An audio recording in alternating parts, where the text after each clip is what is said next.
Shalom Bapak Ibu, saudara kasih dalam Tuhan, haleluya. Kita bersyukur hari ini Selasa 11 Maret 2025, kita bersyukur untuk pemeliharaan Tuhan. Izinkan saya kembali menemani saudara semua dengan renungan malam yang saya share setiap hari untuk kita sama-sama belajar firman Tuhan, sehingga kita bisa menjadi pribadi yang dewasa dan pengetahuan kita makin baik mengenai firman Tuhan. Khususnya sepanjang bulan ini kita akan belajar mengenai doa Bapa Kami. Doa pola yang Yesus ajarkan kepada murid-muridnya yang ditulis dalam Matius 6 ayat 9-13 dan juga di dalam Lukas pasal yang ke-11. Dan kita masih belajar hari ini mengenai doa yang harus kita lakukan dan nyatakan harus sesuai dengan kehendak Tuhan. Kita akan membaca ayatnya dalam Wahyu 4 ayat 11 dan judul renungan malam hari ini adalah Kehendak Tuhan Jadilah. Wahyu 4 ayat 11 berkata, "Ya Tuhan dan Allah kami, Engkau layak menerima puji-pujian dan hormat dan kuasa, sebab Engkau telah menciptakan segala sesuatu, dan oleh karena kehendak-Mu semuanya itu ada dan diciptakan." Saudara, ini adalah ayat yang ditulis dalam penglihatan Yohanes saat Yohanes menerima penglihatan ini di sorga.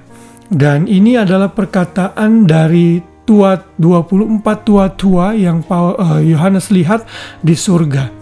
Dan saya percaya dengan penafsiran yang menyatakan ke-24 tua-tua ini adalah menggambarkan representasi gereja yang sudah terangkat di surga lebih dulu. Kenapa? Karena kalau kita membaca dalam ayat 10 itu dikatakan mereka semua tersungkur dan mereka melemparkan mahkotanya di hadapan takhta itu. Artinya ini adalah satu kelompok orang yang sudah dimuliakan dan sudah diberi reward dalam bentuk mahkota. Dan saat dia melihat kemuliaan Tuhan di sorga, dia menyatakan bahwa puji-pujian hanya untuk Dia Tuhan saja. Kenapa? Karena oleh kehendak Tuhanlah semuanya itu ada dan diciptakan. Artinya apa yang kita lihat di dunia ini dan luasnya cakrawala yang kita miliki menggambarkan kehendak Tuhan yang sudah menjadikan semua itu. Nah, dalam berdoa khususnya dalam Matius 6 ayat yang ke-10 saat kita berdoa, "Jadilah kehendak-Mu di bumi seperti di sorga," kita berdoa agar kehendak Tuhan dinyatakan di dalam hidup kita, hidup keluarga kita, hidup komunitas kita, dan hidup seluruh dunia ini. Saudara, doa adalah bukan untuk memaksa keinginan dan kehendak kita. Doa yang baik yang Tuhan Yesus ajarkan adalah doa yang disertai kesadaran bahwa semuanya itu harus berdasarkan koridor kehendak Tuhan.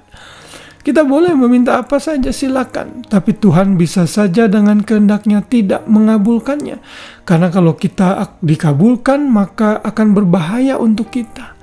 Tuhan itu tahu yang terbaik. Karena itu kita harus percaya kehendak Tuhan yang terjadi di dalam hidup kita. Jangan memaksa Tuhan. Seringkali banyak pendeta mengajarkan klaim, kalau Anda mau ini klaim. Saudara, seolah-olah kita mengatur Tuhan dan kita ini tuannya Tuhan, lalu Tuhan itu jongosnya kita yang kita bisa perintahkan. Tuhan sembuhkan saya, Tuhan berikan ini, Tuhan cukupkan ini. Saudara, saya katakan kita bukannya tidak boleh berdoa seperti itu.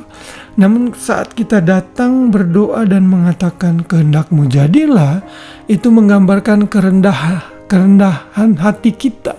Bahwa kita ini perlu taat dan tunduk sepenuhnya kepada kedaulatan Tuhan. Dan ini terjadi untuk semua dan segala macam doa yang kita naikkan. Apakah itu berdoa untuk pekerjaan baru, berdoa untuk jodoh, berdoa untuk anak-anak kita, berdoa untuk rumah yang kita mau beli, berdoa untuk mobil dan segala macam kebutuhan kita.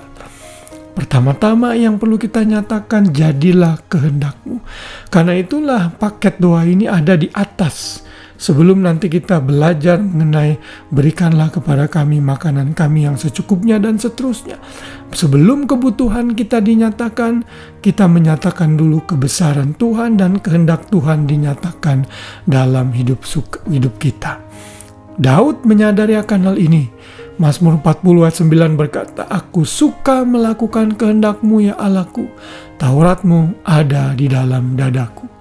Mazmur 143 ayat 10, "Ajarlah aku melakukan kehendak-Mu, sebab Engkaulah Allahku."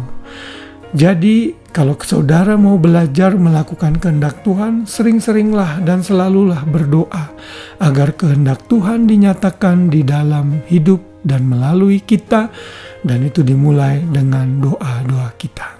Haleluya, biar renungan pada malam hari ini menambahkan pengertian kepada kita mengenai konsep mengenai doa yang benar yang Yesus ajarkan di dalam doa Bapa kami. Tuhan Yesus memberkati kita semua. Selamat malam dan selamat beristirahat. Shalom.